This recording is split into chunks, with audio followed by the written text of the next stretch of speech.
எங்கள் பேர் தரணி, வயசு 28, ஒரு 156 சென்டிமீட்டர், ராசி மேஷம், நட்சத்திரம் அசுவினி, சாதி மழவரைய சமூகத்தை சேர்ந்தவங்க.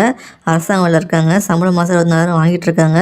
கூட பிறந்த சகோதரர் ஒருத்தவங்க இருக்காங்க, சகோதரி 3 பேர் இருக்காங்க.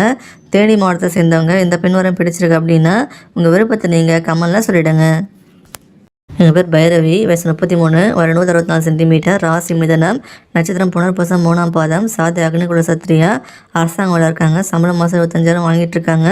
கூட பிறந்த சகோதரர் ஒருத்தர் இருக்காங்க, சகோதரி 3 பேர்.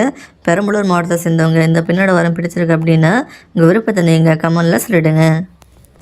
எங்கள் பேர் செல்லக்கிளி, வயசு 30, ஒரு 161 சென்டிமீட்டர், ராசி கும்பம், நட்சத்திரம் புரட்டாதி, 3ஆம் பாதம், சாதி காலங்கிராய சமூகத்தை சேர்ந்தவங்க. தனியார் கம்பெனியில் வேலை பார்க்குறாங்க, சம்பளம் மாதம் 45,000 வாங்கிட்டு இருக்காங்க. இவங்க கூட வந்து சகோதரி யாரும் கிடையாது, சகோதரி ஒருத்தவங்க இருக்காங்க. கடலூர் மாவட்டத்தை சேர்ந்தவங்க. இந்த பின்னாடி வரம் பிடிச்சிருக்கு அப்படின்னா விருப்பத்தை நீங்கள் கமெண்ட்ல சொல்லிவிடுங்க. எங்கள் பேர் ஆதிலட்சுமி, வயசு 29, ஒரு 156 சென்டிமீட்டர், ராசி சிம்மம், நட்சத்திரம் பூரம், சாதி ஒன்னில நாயக்கர் சமூகத்தை சேர்ந்தவங்க. தனியார் கம்பெனியில் வேலை பார்க்குறாங்க, சம்பளம் மாதம் 78,000 வாங்கிட்டு இருக்காங்களா. கூட பிறந்த சகோதர சகோதரிகள் யாருமே கிடையாது, வீட்டுக்கு ஒரே பொண்ணுன்னு சொல்லியிருக்காங்க. இவங்க கரூர் மாவட்டத்தை சேர்ந்தவங்க. இந்த பின்னாடி வரம் பிடிச்சிருக்கு அப்படின்னா உங்கள் விருப்பத்தை நீங்கள் கமெண்ட்ல சொல்லிவிடுங்க.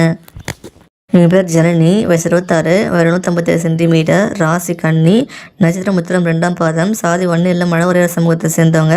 தனியார் கம்பெனியில் வேலை பார்க்குறாங்க, சம்பளம் மாதம் 17,000 வாங்கிட்டு இருக்காங்க. கூட பிறந்த சகோதரர் யாரும் கிடையாது, சகோதரி ஒருத்தங்க இருக்காங்க. திருச்சிராப்பள்ளி மாவட்டத்தை சேர்ந்தவங்க. இந்த பின்னோட வரம் பிடிச்சிருக்கு அப்படின்னா உங்கள் விருப்பத்தை நீங்கள் கமெண்ட்ல சொல்லிவிடுங்க. எங்கள் பேர் அபிநயா, வயசு 35, ஒரு 154 சென்டிமீட்டர், ராசி கன்னி, நட்சத்திரம் உத்திரம், 2ஆம் பாதம், சாதி வன்னிய கவுன்னு சொல்லியிருக்காங்க. அரசாங்க வேலை இருக்காங்க, சம்பளம் மாதம் 42,000 வாங்கிட்டு இருக்காங்க. கூட பிறந்தவங்க பார்த்தீங்கன்னா யாருமே கிடையாதுன்னு சொல்லியிருக்காங்கம்மா, வீட்டுக்கு ஒரே பொண்ணு சொல்லியிருக்காங்க. திருவள்ளூர் மாவட்டத்தை சேர்ந்தவங்க. இந்த பின்வரம் பிடிச்சிருக்கு அப்படின்னா உங்கள் விருப்பத்தை நீங்கள் கமெண்ட்ல சொல்லிவிடுங்க.